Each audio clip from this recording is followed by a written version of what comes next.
Very good, boys. What do you make of this, eh? Pretty good? It's pretty good. Yeah, the guy who made it said it's pretty strong, but he said don't lean on it too much. So we've pulled off the advertising of it. Well, first of all, we are not far away. Not far away. Josh, you're excited about the new season and the new crop of players which we're about to meet, of course, shortly. Yeah, definitely. No, it's always exciting this time of year. Everyone's fit, everyone's going really well, and we've got this fella here coming through, so it's pretty exciting to see how he goes. And yeah. And then obviously a new batch of kids who are coming through who you'll get to meet, I suppose, in a few minutes. So it's a pretty exciting time. Yeah, I got through the whole interview with the captain and the coach without mentioning Nick Naitanui, which is very rare at a West Coast Eagles event. Probably the first time. First time for a long time. Oscar, he spoke about fitness. You've been in the news over the last couple of weeks in regards to your fitness. Can you share with the audience in regards to where your ankle's at and how you're feeling with round one just over a week away? Yeah, obviously it's been a pretty interrupted pre-season for myself, but I'm coming right at the right time of year. If you're going to be injured any time, it's probably February to be missing. But yeah, I'll be playing minutes tomorrow in our scratch match and hopefully in contention for round one. So you feel good? Yeah, I feel good. Our physio staff are the best in the comp and they've done a really good job at progressing me gently, realising I'm still a developing player in terms of my body and putting on weight and growing, but they've been terrific with me this off-season. Tim, Mineral Resources Park, it's the new home, you're there. What's it like? When you walked in there and went, okay, this is where my football home is, just explain to us what that emotion was like for you, the family, and basically life going forward. Yeah, it was, I'm not going to lie, it was pretty surreal. First time walking into MRP. It's amazing, it's incredible the amount of the facilities we have and the resources that we have, and yeah, look, I'm just, I was blown away from the moment I walked in, so just absolutely rapt to be back home and stoked to be with West Coast. It's going to be a childhood dream come true, when I run out in the colours, hopefully next week, if round one's still next week, but I can't wait. Has the settling in period settled in for you now? All the hoopla and all the expectation and all the pressure of coming home and the decision being made. How tough was that, and at what stage do you rule a line in the sand and go, now I'm just a member of the West Coast Eagles, I'm a squad member of a group? Yeah, look, I pretty much, I've felt at ease, I'd say, a couple of weeks into training. I got to the club pretty early. I was training with the 1 to 4 year players, pretty early. I got in a couple of weeks before the senior players, so yeah, I've settled in really nicely. Everyone at the club has, done a great job of welcoming me in and making me feel, like one of their own. So, I'm an Eagle now, and yeah, I'm ready to go. I sat behind the goals at Joondalup on the weekend with the great Unwashed. I know. You were in a box? No. I sat there on the hill with the daughter and I was watching. Times have changed. I know, yeah, and I paid to get in too. Can I ask you? Can I ask you? You seem to injure yourself, and there's been some concern about that. Yeah. Adam Simpson has spoken earlier today to the media and said you might wear a brace. Can you give us an idea of where that injury up, the elbow? Yeah, injury? just tweaked my elbow a bit in the first, and then obviously we went for a tackle. I don't know why we tackle. Leave it to the smalls, but no, just tweaked a little bit. And yeah, I'll probably have to wear a brace for.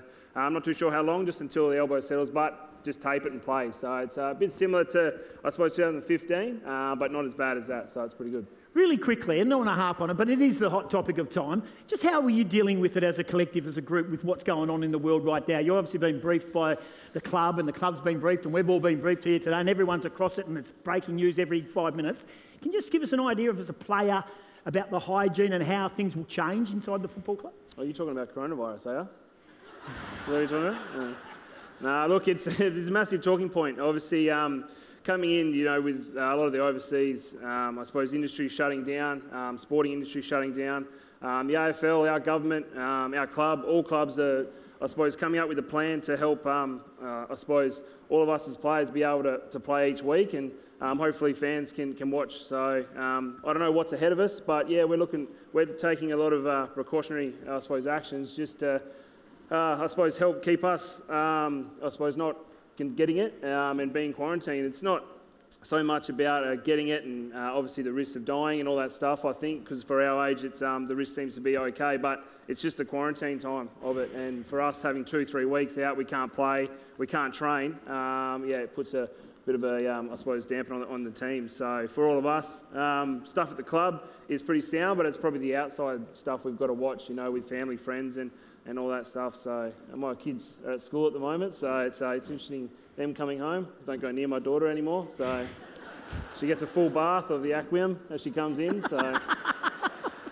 No, but it is. It's starting to get pretty serious, so we've just got to make sure that we're doing the right thing because we want to be playing every week and we want to hopefully have fans there every week and want them watching as well.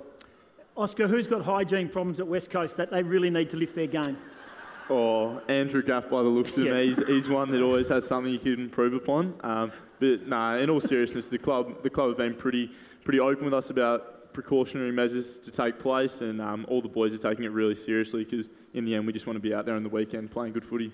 Tim, let's get back to the footy field, fitting into the midfield. Obviously a new group of players and everyone's gone, oh, well, Tim Kelly's arrived, everything's okay, we're going to be fine. It's not that easy. You've got to fit in with different styles, different methods, and is it still taking time and you're going to be ready for round one to make it work like clockwork?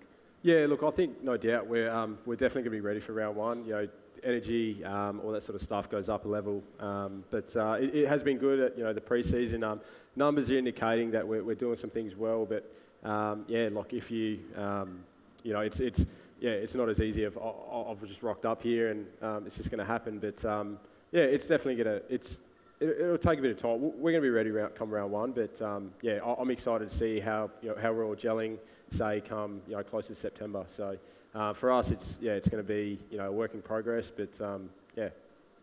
What games do you mark down? We saw earlier today a video presentation of games that we're really looking forward to as a group, as a club. Do you know when you're playing certain games? I'll go to you, Tim. Do you know when you're playing Geelong next, or a simple question straight to the point? Have you marked it down? Are you aware of it? And have the boys already started needling you from the opposition? Yeah. Those sorts of things have happened. Boys are already planning on staying a little bit longer. Catching up and that sort of thing. But that can be after that.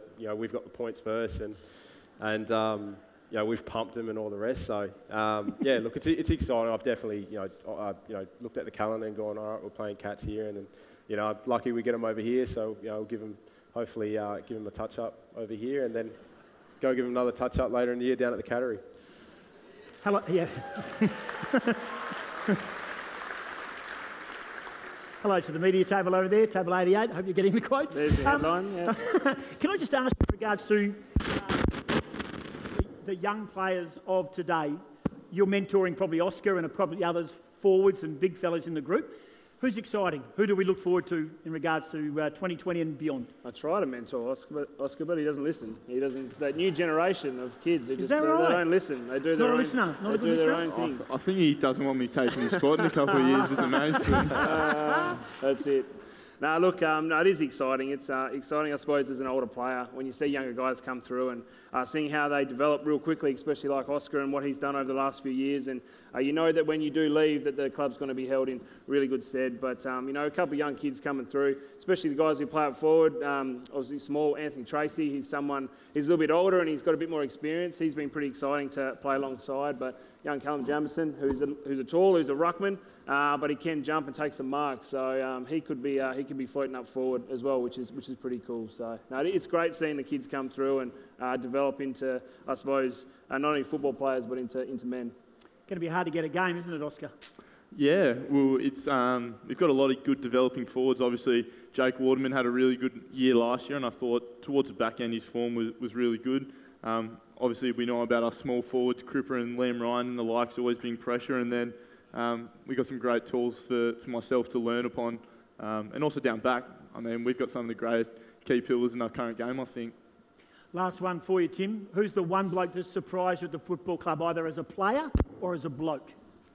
I'll probably have to say Boots. So Luke Shuey, our captain, I've been blown away with the way that he leads, inspires his teammates, and the amount of care that he has for everyone across the board. So I think everyone at the club has that sense about him, but he lives it.